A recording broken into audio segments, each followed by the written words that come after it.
nanti sugesti di dalam pemahaman hipnosis tadi, sesungguhnya itu kemudian nanti dikembalikan pada diri sendiri. Coba lihat, temenmu itu tengkorak semua. Nah, kamu sendiri nih loh, apa dikira kamu ya kapien lah? Dirimu sendiri nih ya tengkorak, cuman kumpulan tulang belulang saja. Tidak ada apanya yang dihebatkan, tidak ada apanya yang disombongkan. Kalau orang memahami seperti itu, hilang ketamaan, hilang kebencian, hilang kegelapan batin. Ngapain saya musuhan sama dia? Sama-sama tengkoraknya. Saya tidak lebih baik daripada dia. Ngapain saya benci sama dia? Oh, juga sama-sama jeleknya tengkorak juga. Iri hati juga hilang, sombong juga hilang. Ngapain saya lihat orang lain tengkorak? Saya juga tengkorak. Kalau sudah bisa seperti itu, tercapai pemahaman tentang kesunyataan ini benar. Kalau sudah tercapai pemahaman kesunyataan ini, karma ini malah terputus. Apa yang kita bahas karma itu sesungguhnya hanya kalau ada kondisi dia muncul, ada kondisi dia muncul. Karena kita tanam dia tumbuh, kita tanam dia tumbuh. Tetapi kalau kita tanam di tempat yang tidak cocok, kalau ibaratnya kita menanam padi tapi di atas meja, maka padi yang berpotensi tumbuh ini akhirnya dia tidak akan tumbuh. Nah, kalau kita bisa pemahaman pemikiran seperti tadi hipnosis dengan hipnoterapi, dan kita gunakan untuk pemahaman hakikat yang sesungguhnya, dan ini juga karma melalui pikiran, ada usaha untuk berbuat, akhirnya kita motong karma itu. Kalau kita sudah mengerti lah sama jeleknya, sama-sama tengkoraknya, itu kalau yang tentang tengkorak. Juga bisa melihat mayat. Ini mirip dengan yang tadi Pak Adi sampaikan. Kalau tadi kan saudari Eva kan merasa tidak sakit, ya, dicubit tidak sakit, malah yang nyubit lengket lagi. Wah, untung Pak Adi nggak lengket tadi ya. Kalau lengket gimana? Siapa yang bisa nyuruh? Lepas, wah kan susah. Nah, saudara,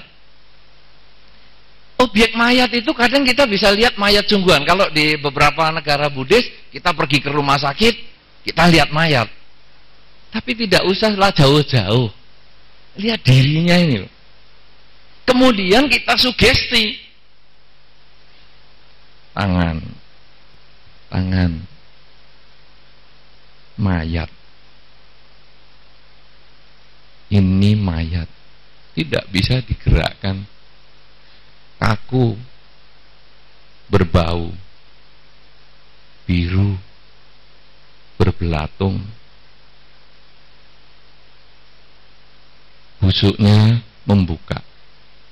Busuk mayat itu seperti mangga yang sudah umur seminggu sampai 10 hari itu. Hitam, biru hitam. Kemudian keluar belatungnya 1, keluar lagi 2, 3. Peternakan belatung di situ. Ini mayat. Baunya luar biasa. Akhirnya kita akan menyadari bahwa tubuh ini sebetulnya juga calon mayat. Akhirnya kita juga mengerti mayat itu cuma begitu. Anda yang makan mewah-mewah, hisit 120.000 semangkok, ya kan? Rensit lambe manusia, tidak tahu berapa lagi. Ternyata itu makanan lezat bagi belatung. Makanan yang enak-enak itu ternyata nanti endingnya untuk pesta bagi belatung. Tapi Anda yang tiap hari cuman lauk ikan asin plus sambal terasi, itu ya tetap makanannya belatung. Anda yang tadi mandi pakai sabun bermerek, dengan Anda yang mandi dengan sabun colek, yang Anda anggap juga itu wangi, itu nanti sama-sama jadi makanannya belatung. Kalau nanti Anda sudah pernah lihat mayat belum? Mayat sudah ya? Mayat seger ya? Sudah pernah lihat mayat umur 24 jam?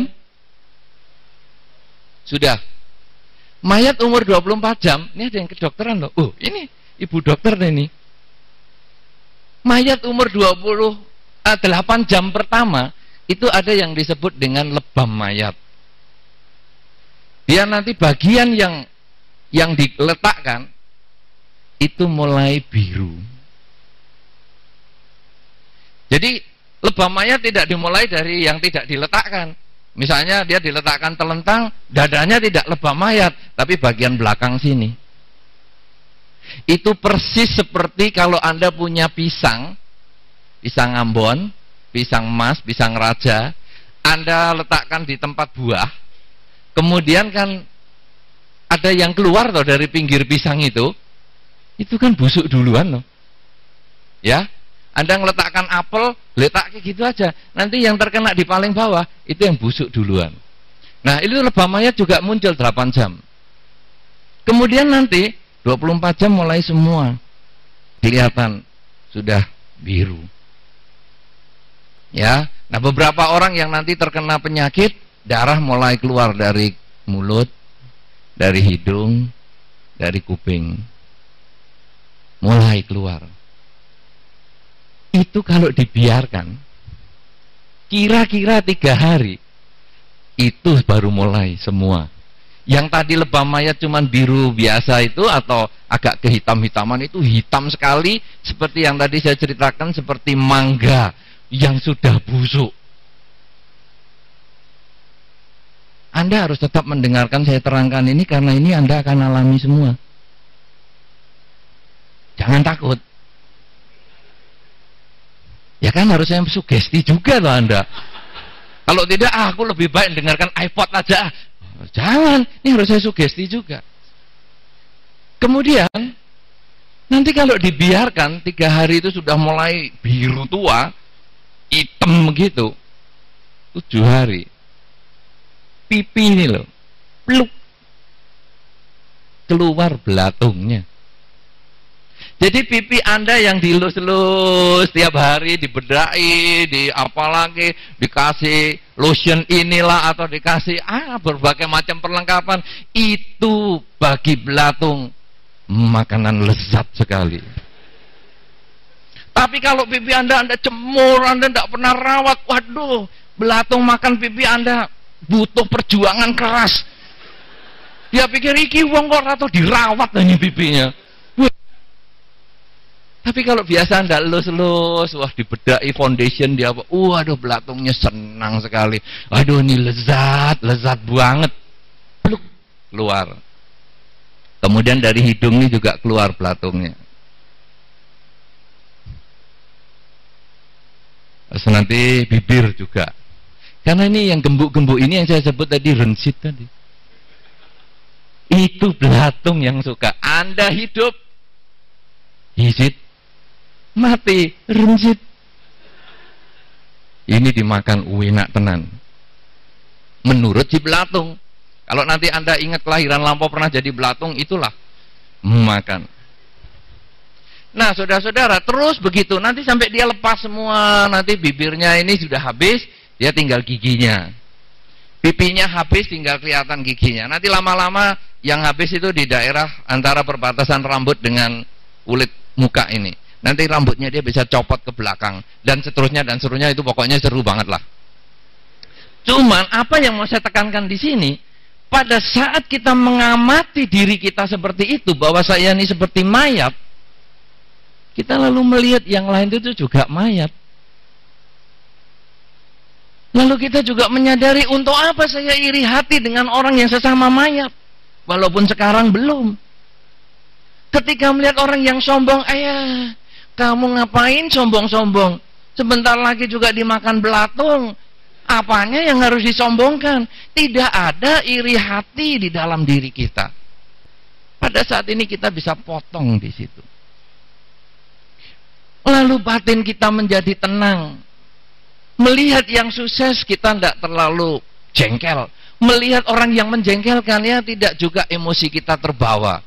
Nah, lalu apa sekarang manfaatnya dalam kehidupan sehari-hari? Kita melihat yang sukses, kita harus jadikan pelajaran, bukan tempat untuk iri hati. Wah, dia calon bangkai, dia calon mayat, tapi kok sukses? Aku juga bangkai calonnya, aku juga calon mayat, kudu sukses, harus sukses, tiru dia. Tapi kalau Anda sudah iri hati, yang muncul kebencian, yang muncul kejengkelan, akhirnya kita tidak bisa berpikir wajar. Melihat orang yang lebih sukses, oh tak santet namu. Menganggap kita lebih hebat, menganggap dia tidak layak mendapat keberhasilan. Sebaliknya, ketika kita melihat mereka yang menderita, kita tidak jadi sombong. Loh, aku hebat, walaupun calon mayat aku lebih sukses daripada dia yang calon mayat ecek-ecek ini. Tidak. Kita juga melihat, loh, dia kok bisa jelek ya? Wah, aku juga harus belajar. Belajar untuk menghindari kejelekan, bukan belajar untuk mengikuti kejelekan. Jadi, kalau kita mengamati hidup ini seperti tulang, tubuh kita ini seperti kerangka, kemudian kita juga menyadari bahwa kita ini sebetulnya seperti calon mayat. Sesungguhnya ini kalau kita lanjutkan, step-stepnya bisa hilang ketamaan, hilang kebencian, hilang kegelapan batin, mencapai kesucian. Tapi untuk Anda yang berumah tangga yang belum kepingin suci, melihat tulang atau kerangka, melihat mayat, itu bisa diinputkan di dalam pikiran kita untuk menambah semangat hidup. Jadi agama Buddha itu bukan agama yang ya loyo, ya sudahlah, miskin nggak apa-apa, kaya adalah bencana, miskin adalah pahala. Wulo, miskin pahala kaya bencana, bagaimana wihara bisa dibangun? Bagaimana biku bisa makan? Wah, ini harus saya tekankan supaya orang tetap ngasih makan biku. Lah saya anggotanya ya di situ. Lah kalau semua, wah miskin adalah pahala, kemudian kaya adalah bencana, wah dalam 30 tahun lagi biku pasti habis. Karena tidak ada yang mau kasih lagi, semua sudah mendapatkan bencana, karena menganggap kekayaan adalah bencana. Tapi sesungguhnya, melihat hidup itu adalah kerangka, melihat tubuh kita ini adalah calon mayat, berarti kita lalu sadar bahwa hidup itu hanya sangat singkat. Sekarang saya masih kuat, masih ada bentuknya. Sekarang saya masih bagus, belum ada busuknya. Tetapi ketika kita amati, dan apalagi kalau tadi dengan hipnosis, bahwa kita bisa mulai dan kita juga bisa menghentikan sendiri, sesungguhnya ini akan mudah. Nanti Anda mulai di rumah, tangan digeletakkan aja di atas meja supaya tangannya ini tidak capek kan, letakkan meja, kemudian diamati sampai busuk dan seterusnya. Itu nanti dipakai untuk membangkitkan semangat. Bahwa kalau kita melihat orang lain sukses, si calon mayat yang lain sukses, menjadi pelajaran. Dan ini adalah karma juga. Bagaimana karma itu sesungguhnya adalah niat untuk melakukan suatu perbuatan.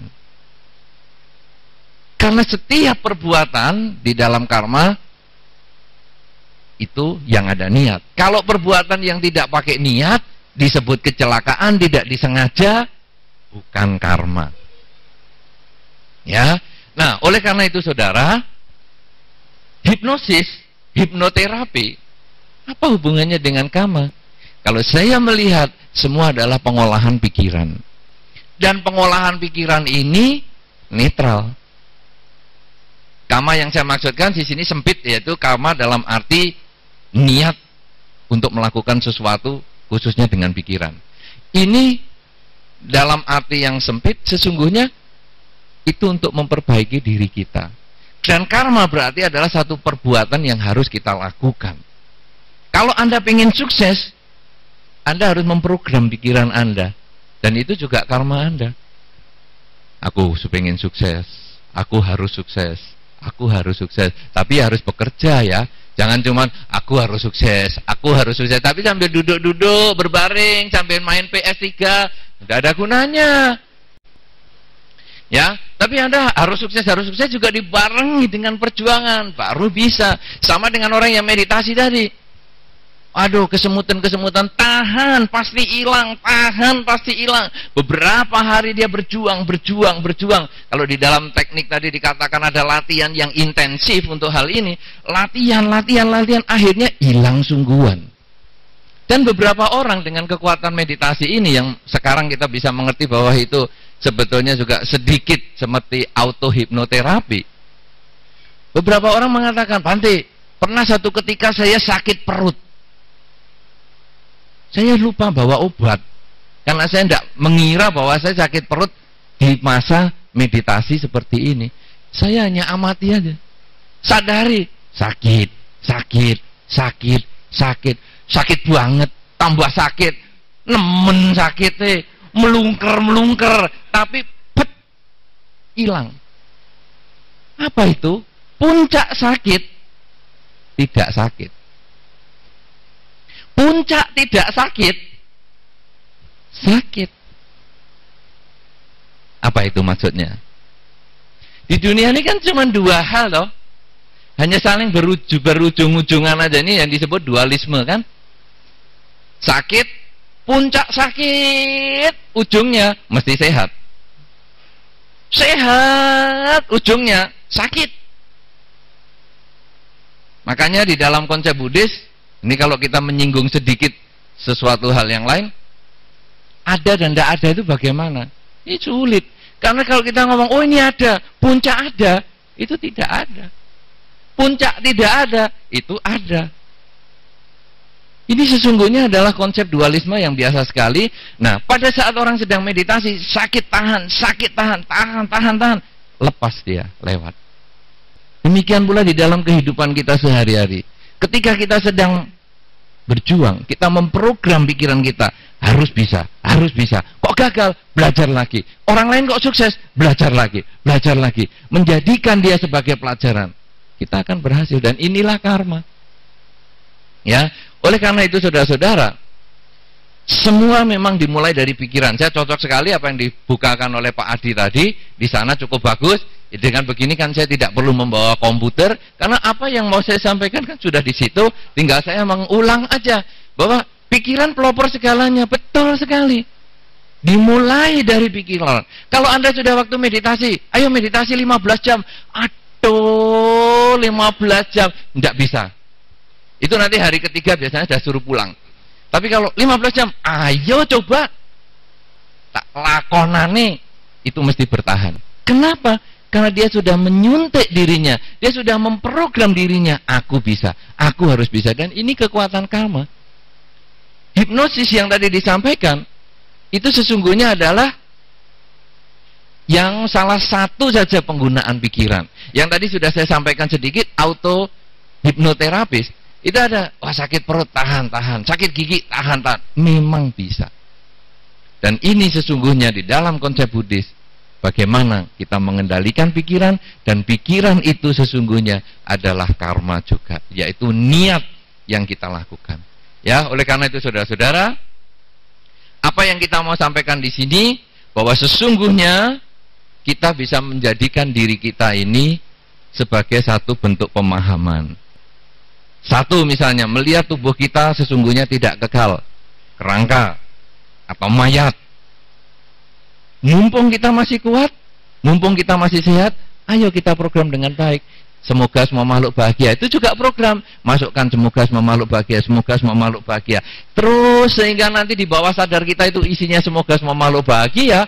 Begitu kita mau ngomel, bukan lagi kata binatang yang keluar di kebun binatang, tapi semoga kamu bahagia.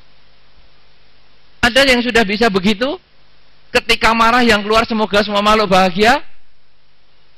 Belum. Nanti harus mulai belajar. Tiap pagi bangun tidur, malam mau tidur, di program, di input program datanya itu. Semoga semua makhluk bahagia, semoga semua makhluk bahagia, sehingga begitu marah keluarnya itu. Kalau mimpi, Anda tentu pernah mimpi buruk. Pernah nggak waktu mimpi buruk ngomong semoga semua makhluk bahagia? Pernah? Nggak pernah? Kalau sabe sata bawantu sukitata? Nggak pernah juga? Namo tasa? Pernah? Namo tasa bhagavato arahato sama sambuddhasa? Di sarana pernah? Apa yang muncul dalam mimpi buruk Anda, itu yang terprogram di dalam pikiran Anda. Itu kalau Anda takut, yang keluar juga namo tasa bhagavato dan seterusnya. Tapi kalau Anda mau menginput data yang lain, juga boleh sabe sata bawantu sukitata. Dan apa itu yang terjadi? Pada saat seseorang akan meninggal, itu sebetulnya nanti proses hipnosis itu juga timbul. Sudah diam begini, lalu merasakan tubuh ini mulai lemes. Mulai dari ujung kaki ini seperti seseorang, kalau tadi istilahnya Pak Adi seperti masuk di dalam es. Tapi sebetulnya ini seperti kalau kita masukkan badan di air itu loh. Anda pernah ya? Pernah belum? Masukkan bagian tangan Anda di air. Itu kan ada sesuatu yang bergerak kan, seiring dengan air ini dimasuki tangan Anda ini juga ada sesuatu yang bergerak. Ya. Nah, itu nanti kalau mati, itu juga ada yang seperti itu rasanya. Pelan-pelan. Itu seperti terhipnosis. Kemudian kita langsung bisa mengisi apa ini yang mau disampaikan. Semoga semua makhluk bahagia, semoga semua makhluk bahagia, semoga semua makhluk bahagia. Jadi kita isi pikiran yang bagus. Semoga semua makhluk bahagia, bahagia, bahagia, bahagia. Set, lahir di alam bahagia. Tapi kalau waktu kita sudah merasa begini, duh hutangku siapa yang bayar, duh ini hartaku bagaimana, ini aduh pangkatku bagaimana, aduh keluargaku bagaimana, mati. Lahir di alam menderita. Semuanya karena pikiran. Karena itu, Anda yang mengikuti acara ini, mumpung ada kesempatan, Anda sudah ditunjukkan bukti nyata dengan hipnosis yang tadi disampaikan Pak Adi dengan baik sekali. Marilah kita juga mulai menghipnosis, mengisi diri kita dengan pikiran-pikiran yang positif, sehingga akhirnya di dalam hidup kita selalu bersemangat untuk maju. Di dalam proses kematian kita nanti, kita pun bisa mengarahkan pikiran kita untuk lahir di alam bahagia. Semoga dengan kesempatan ini akan membuka pemikiran kita lebih baik untuk menyatukan hipnosis, hipnoterapi maupun kama, sehingga memberikan manfaat untuk hidup kita di dalam masa sekarang maupun di masa-masa yang akan datang.